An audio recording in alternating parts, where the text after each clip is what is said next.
It's already afternoon in Indonesia. Dear distinguished chairs, committee members, fellow presenters, and all participants. First of all, thank you very much for the opportunity to be here and to present this conference. It's truly an honor. My name is Gede Yosiharta Permana. I am a PhD student at the School of Architecture, Planning, and Policy Development, Bandung Institute of Technology, Indonesia. We work closely on issues of transportation, infrastructure, resilience, and public policy. Today, I will be presenting my research entitled The Influence of Infrastructure, Cost, Risk, Socio-Demographic Factors on the Selection of Optimal Logistic Hub Location for Hydrometeorological Disaster. This study is motivated by the urgent need to make disaster logistics faster, safer, and more equitable, especially in the context of hydrometeorological disaster, where the right logistic hub location can mean saving life.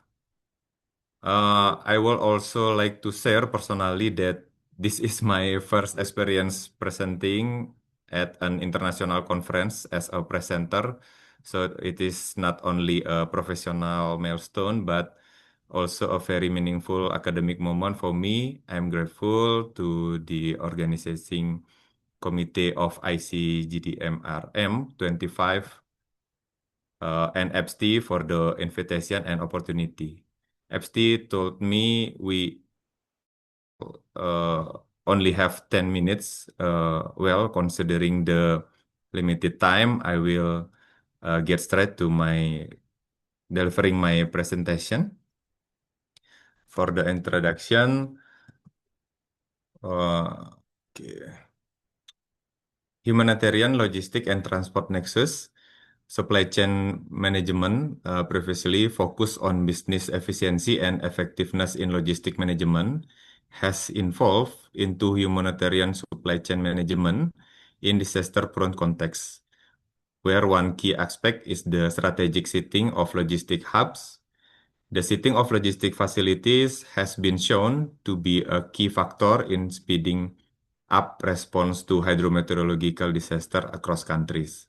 A study in Philippines found that non-strategic placement of distribution center create logistical bottlenecks after typhoons. In China, multi-hub networks help shorten relief travel times during major floods. In Turkey, the use of FUSI MCDM improve post-earthquake distribution efficiency. In India, pre-disaster positioning of logistic was a primary determinant of response success within the first 48 hours.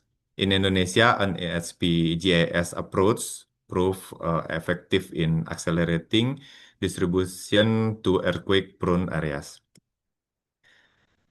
Transport accessibility directly determines response time and cost efficiency. Relief Transportation states that the ideal delivery time for logistic aids from distribution centers to affected areas is 7 until 24 hours. As we can see in the table disaster logistic distribution, in West Java, the initial response time for logistic aid to begin being dispatched from distribution centers to affected areas is 20 until 32 hours. Hydrometeorological disaster context. In 2023, Indonesia record 5,400 disaster incidents, 90.35% of which were hydrometeorological. Post-disaster setting often delays at distribution because it is carried out under emergency condition with minimal planning. The lack of pre-disaster setting of logistic hub results in slow, uneven at distribution that is concentrated only in easily accessibility areas. Problem: non-strategic hub locations lead to slow and equal at disaster. Because suitable criteria for selecting logistic hub sites are lacking, site selection remains subjective and is not grounded in disaster risk data, accessibility, or the needs of affected area. Research focus aim identify factors influencing logistic hub location for hydrometeorological disasters. Objective examine infrastructure, cost, risk, and socio-demographic factors. Outcome a multi-criteria transport logistic decision model. Methodology overview, I use approach systematic literature review SLR using Prisma framework. The search was conducted on 3 data source: Google Scholar in English, Google Scholar in Indonesian, and Science Direct, resulting in a total 10,722 articles and articles outside the 2015 until 2025 period. After this process, 4,614 articles remained. The initial screening results in 56 relevant articles. However, upon future review, 41 articles were deemed inappropriate for the research focus.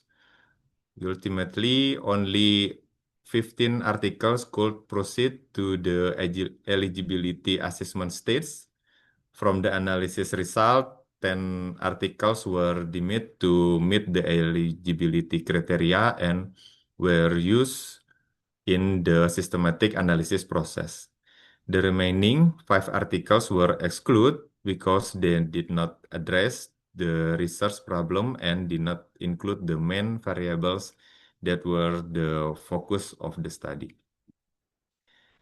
This is the key findings, regional study distribution. There are 4 countries where the China with the 4 number of articles about risk-based GIS models, Indonesia 4 articles about the infrastructure and socio-economics, Japan's were 1 article earthquake resilience, Turkey 1 article about the using FUSI ASP TOPSIS integration. This is the factors influencing logistic hub location. We can see the figure. There are 4 factors: infrastructure with 6 studies about the transport access via roads, ports, and airports.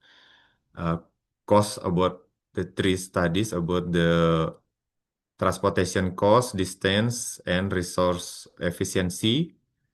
Risk have 2 studies, funeral to floods, climate and terrain. Socio-demographic have 4 studies, population density, GDP, and social networks.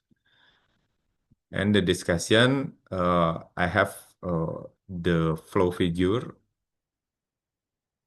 and we can see the infrastructure is the transport backbone of the logistic efficiency. Cost efficiency improve via optimized transport routing, GIS, and CDM. Risk assessment ensure continuity of logistic networks. Socio-demographic equity ensure inclusive at delivery. Transport serve as the backbone for logistic efficiency, equity, and resilience in humanitarian operations. This is the proposed conceptual framework.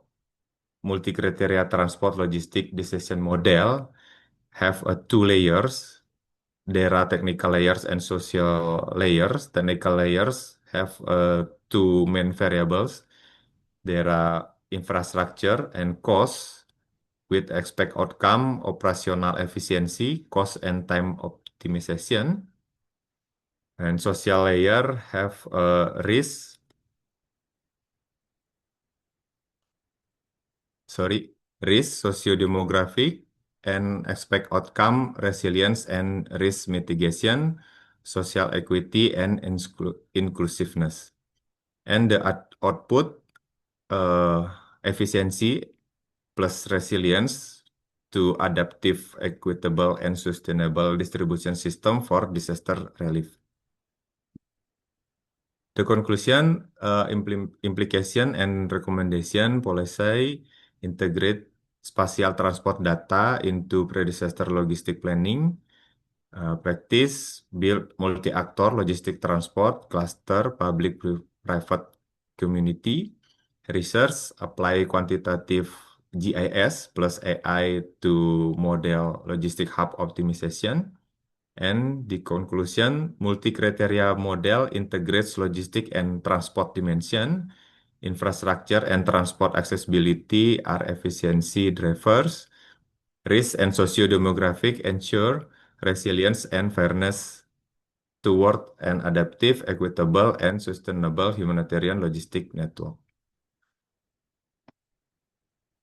Okay, that's all my presentation.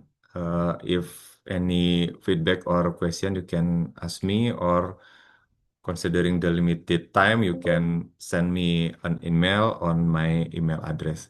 Thank you for the opportunity once again. Thank you, sir, for your presentation.